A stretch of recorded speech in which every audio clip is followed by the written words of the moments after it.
नमस्कार, मी ॲडव्होकेट भारत फुलारे, राष्ट्रीय मराठा पार्टी यांच्याकडून मी उमेदवारी अर्ज भरलेला आहे. गंगापूर खुलताबाद विधानसभा.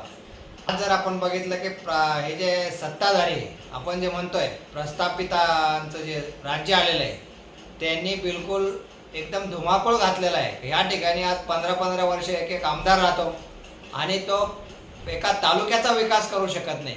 म्हणजे त्याला फक्त त्याचा विकास करण्यामध्ये त्याचा 15 वर्षे निघून गेले आणि आता परत बिनलाजासारखा परत 20व्या वर्षी सुद्धा पुढल्या टर्मसाठी देखील त्या आमदाराने जर फॉर्म भरत असेल ती लाजिरवाणी गोष्ट आहे.